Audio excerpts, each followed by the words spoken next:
ನಮಸ್ಕಾರ ಸ್ನೇಹಿತರೆ. ಒಂದು ಪ್ರಶ್ನೆ. ಒಂದು ಮರ ಕುಡಿಯಲು ನೀರು ಕೊಡುತ್ತದೆ, ತಿನ್ನಲು ಆಹಾರ ಕೊಡುತ್ತದೆ, ಮನೆ ಕಟ್ಟಲು ಸಹಾಯ ಮಾಡುತ್ತದೆ, ಪೊರಕೆ ಆಗುತ್ತದೆ, ಹಗ್ಗ ಆಗುತ್ತದೆ, ಇಂಧನವೂ ಆಗುತ್ತದೆ. ಹಾಗಾದರೆ ಆ ಒಂದು ಮರ ಯಾವುದು? ಇಂದು ಅದರ ಅದ್ಭುತ ರಹಸ್ಯ ತಿಳಿಯೋಣ. ಅದು ತೆಂಗಿನ ಮರ. ಅದಕ್ಕಾಗಿಯೇ ಇದನ್ನು ಕಲ್ಪವೃಕ್ಷ ಅಥವಾ ಟ್ರೀ ಆಫ್ ಲೈಫ್ ಎಂದು ಕರೆಯುತ್ತಾರೆ. ಏಕೆಂದರೆ ಈ ಮರದ ಪ್ರತಿಯೊಂದು ಭಾಗವೂ ಉಪಯೋಗಕ್ಕೆ ಬರುತ್ತದೆ.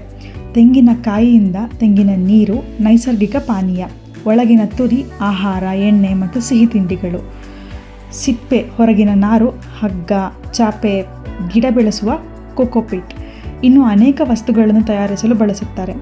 ಗಟ್ಟಿ ಚಿಪ್ಪು, ಕೇವಲ ಕಸದಂತೆ ಕಾಣುವ ಆ ಭಾಗ ಪಾತ್ರೆಗಳು, ಕಲಾಕೃತಿಗಳು, ಇಂಧನ ಮತ್ತು ಆಕ್ಟಿವೇಟೆಡ್ ಕಾರ್ಬನ್ ತಯಾರಿಸಲು ಬಳಸಲಾಗುತ್ತದೆ. ಎಲೆಗಳಿಂದ ಮನೆ ಮೇಲ್ಛಾವಣಿ, ಪೊರಕೆ, ಅಲಂಕಾರ ಮತ್ತು ಬುಟ್ಟಿಗಳನ್ನು ತಯಾರಿಸುತ್ತಾರೆ. ತೆಂಗಿನ ಕಾಂಡದಿಂದ ಮನೆ ನಿರ್ಮಾಣ, ಪೀಠೋಪಕರಣ ಮತ್ತು ಸೇತುವೆಗಳಲ್ಲಿ ಬಳಸಲಾಗುತ್ತದೆ. ಕೆಲವು ಕಡೆಗಳಲ್ಲಿ ತೆಂಗಿನ ಹೂವಿನ ರಸದಿಂದ ನೀರಾ ಎಂಬ ಪಾನೀಯವನ್ನು ತಯಾರಿಸುತ್ತಾರೆ. ಒಂದು ತೆಂಗಿನ ಮರ ಸುಮಾರು 60ರಿಂದ 80 ವರ್ಷಗಳವರೆಗೂ ಫಲ ಕೊಡಬಹುದು. ಕೆಲವು ಮರಗಳು 100 ವರ್ಷಗಳಿಗೂ ಹೆಚ್ಚು ಕಾಲ ಬದುಕುತ್ತವೆ. ತೆಂಗಿನ ಮರ ತನ್ನ ಬೇರುಗಳ ಮೂಲಕ ನೀರು ಮತ್ತು ಖನಿಜಾಂಶಗಳನ್ನು ಮಣ್ಣಿನಿಂದ ಹೀರಿಕೊಳ್ಳುತ್ತದೆ. ಆದರೆ ಅದು ಇನ್ನೂ ತೆಂಗಿನ ನೀರಾಗಿರುವುದಿಲ್ಲ. ನಂತರ ಏನಾಗುತ್ತೆ? ಮರದ ಎಲೆಗಳು ಸೂರ್ಯನ ಬೆಳಕನ್ನು ಬಳಸಿ ಫೋಟೋಸಿಂಥಸಿಸ್ ಎಂಬ ಪ್ರಕ್ರಿಯೆಯ ಮೂಲಕ ಆಹಾರವನ್ನು ತಯಾರಿಸುತ್ತವೆ. ಆ ಆಹಾರ ಮತ್ತು ಬೇರುಗಳಿಂದ ಬಂದ ನೀರು ಮರದೊಳಗಡೆ ಸಂಚರಿಸಿ ಬೆಳೆಯುತ್ತಿರುವ ತೆಂಗಿನಕಾಯಿಯೊಳಗಡೆ ಸೇರುತ್ತವೆ. ಚಿಕ್ಕ ತೆಂಗಿನಕಾಯಿ ಬೆಳೆಯುವಾಗ ಅದರೊಳಗಡೆ ಪಾರದರ್ಶಕ ದ್ರವ ರೂಪುಗೊಳ್ಳುತ್ತದೆ. ಅದೇ ತೆಂಗಿನ ನೀರು. ಇದು ಸಾಮಾನ್ಯ ನೀರಲ್ಲ. ಇದರಲ್ಲಿದೆ ನೈಸರ್ಗಿಕ ಸಕ್ಕರೆ, ಪೊಟ್ಯಾಷಿಯಂ, ಸೋಡಿಯಂ, ಮೆಗ್ನೀಷಿಯಂ ಮತ್ತು ಇನ್ನೂ ಅನೇಕ ಖನಿಜಾಂಶಗಳು. ತೆಂಗಿನಕಾಯಿ ಬೆಳೆಯುತ್ತಾ ಹೋದಂತೆ ಒಳಗಿನ ನೀರು ಒಂದು ಭಾಗ ನಿಧಾನವಾಗಿ ಬಿಳಿ ತುರಿಯಾಗಿ ಅಂದರೆ ಕರ್ನಲ್ ಆಗಿ ಬದಲಾಗಲು ಆರಂಭಿಸುತ್ತದೆ. ನಾವು ತಿನ್ನುವ ತೆಂಗಿನ ತುರಿ ಮೊದಲು ತೆಂಗಿನ ನೀರಿನ ಭಾಗವೇ ಆಗಿತ್ತು. ಇವಾಗ ಒಂದು ಪ್ರಶ್ನೆ. ತೆಂಗಿನ ಮರಕ್ಕೆ ಮೋಟಾರ್ ಕೂಡ ಇಲ್ಲ, ಪೈಪು ಇಲ್ಲ, ವಿದ್ಯುತ್ತೂ ಇಲ್ಲ. ಆದರೂ 30 ಮೀಟರ್ ಎತ್ತರದ ಮರದ ತುದಿವರೆಗೆ ಹೇಗೆ ನೀರು ತಲುಪುತ್ತೆ? ಇದು ಪ್ರಕೃತಿಯ ಒಂದು ಅದ್ಭುತ ಇಂಜಿನಿಯರಿಂಗ್. ಎಲ್ಲವೂ ಬೇರುಗಳಿಂದ ಆರಂಭವಾಗುತ್ತೆ. ಮೊದಲು ಬೇರುಗಳು ಮಣ್ಣಿನಿಂದ ನೀರನ್ನು ಹೀರಿಕೊಳ್ಳುತ್ತವೆ. ಆ ನೀರು ಮರದೊಳಗಿನ ಝೈಲಮ್ ಎಂಬ ಅತಿ ಸೂಕ್ಷ್ಮ ಕೊಳವೆಗಳ ಮೂಲಕ ಮೇಲಕ್ಕೆ ಪ್ರಯಾಣ ಆರಂಭಿಸುತ್ತದೆ. ಆದರೆ ನೀರನ್ನು ಮೇಲಕ್ಕೆ ಯಾರು ಎಳೆಯುತ್ತಾರೆ?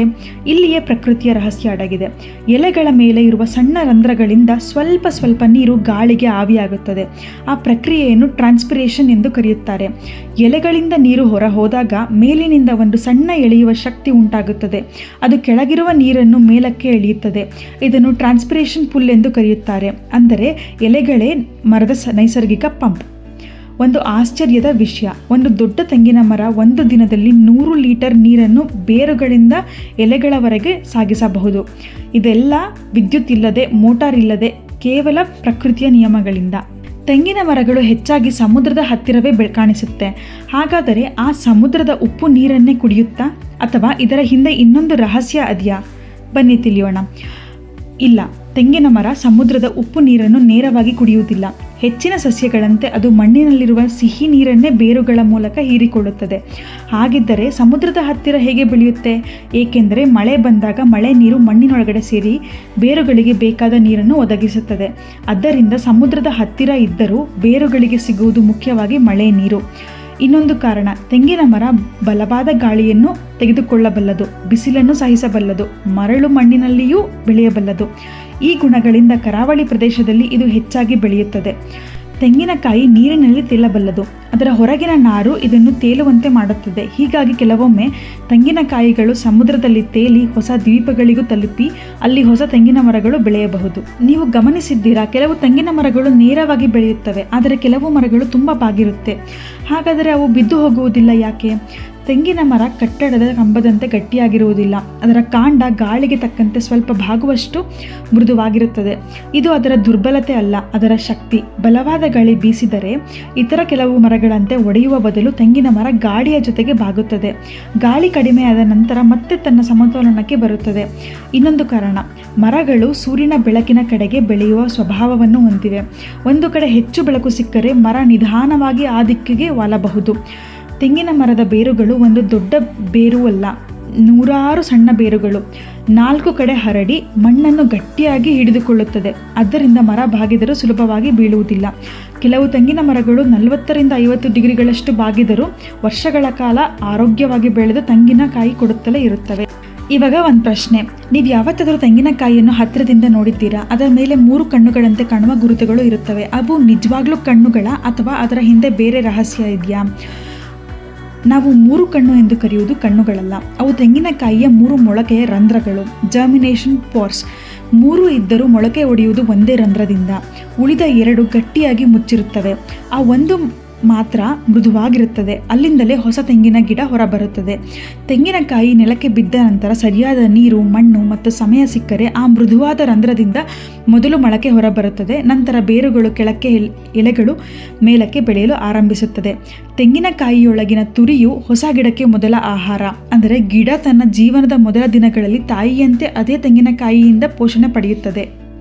ಇವಾಗ ಇನ್ನೊಂದು ಪ್ರಶ್ನೆ, ಮಾವು, ಆಲದ ಮರ, ಬೇವು ಈ ಎಲ್ಲ ಮರಗಳಿಗೆ ಹಲವಾರು ಕೊಂಬೆಗಳಿವೆ.